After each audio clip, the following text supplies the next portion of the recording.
Australia is a young country, but behind its roads, its cities, its ports, and its skyscrapers lies a much older history.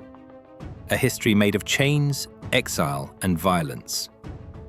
Today, Australia is a dream destination for many people because of its breathtaking landscapes, its paradisiacal beaches, and its attractive coastal cities. Indeed, when we look at the common imagination of people regarding this country, this is often the image they hold.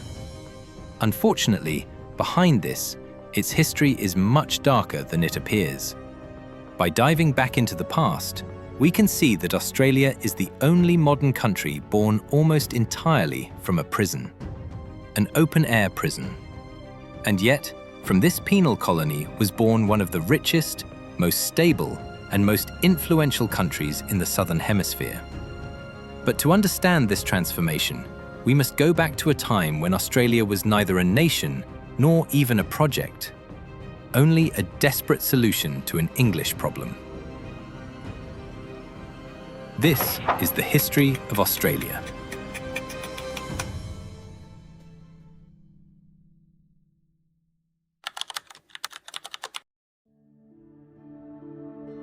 When the British landed in 1788, they thought they were discovering a virgin land, a wild land, a territory without history. But they were wrong. In fact, this land has been inhabited for at least 65,000 years. At Madjedbebe, in the north of the continent, we can find traces of one of the oldest known human presences, the Aboriginal peoples. These peoples were not wandering nomads as one might believe. On the contrary, they had already learned to master their environment. They used fire to sculpt the landscape, favor certain plants, attract game, and prevent giant fires.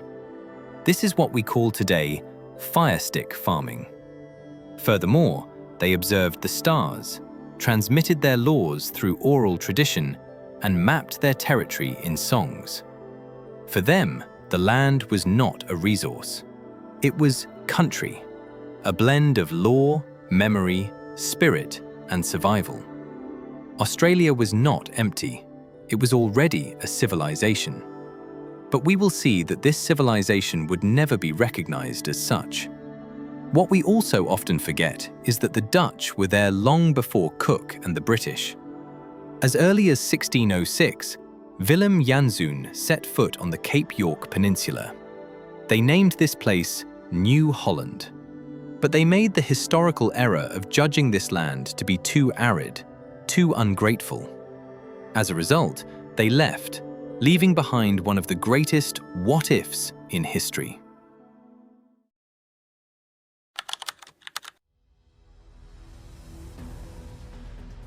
At the end of the 18th century, England was suffocating, and its prisons were overflowing. Poverty exploded in the country, and minor offences were punished with heavy sentences. Stealing a piece of bread could lead to deportation. In this context, London needed an outlet. Following the loss of the American colonies, and like any self-respecting colonialist, the empire searched for a new land to send its convicts. And guess what? That land would be Australia. In 1788, the first fleet arrived at Sydney Cove with 11 ships and more than 1,000 people. These were then mostly prisoners and not voluntary settlers.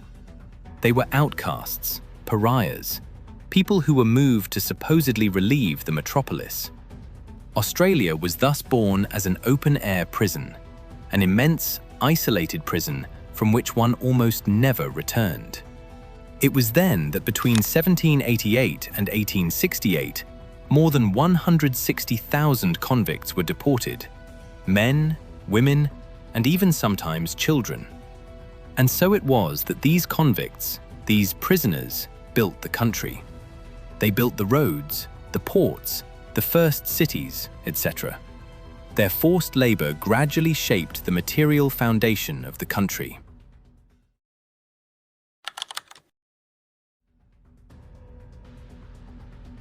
But it is important to keep in mind that this prison was not established on an empty land.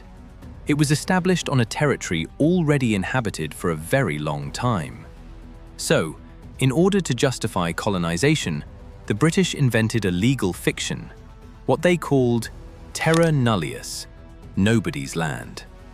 Since the Aborigines did not cultivate the land in the European way, they did not legally exist, and therefore the land could be taken. And there you have it, the trick was done. But this was a founding lie, and the consequences would be all the more terrible. They then massacred these peoples. This was a dark period in the history of this land and of colonialist policies in general. The cultural destruction of these peoples was total.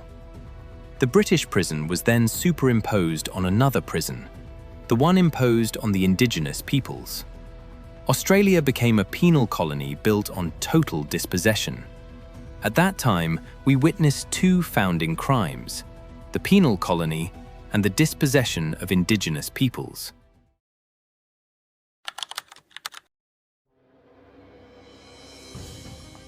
In the middle of the 19th century, everything changed.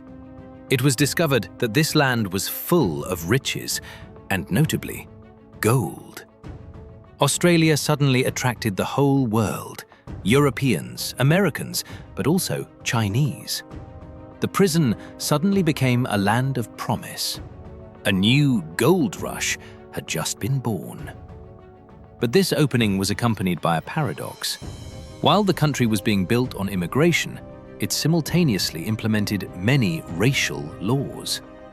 The White Australia policy aimed to preserve a white nation, and immigration became officially racialized. Australia transformed economically in this prosperity, but remained locked away ideologically.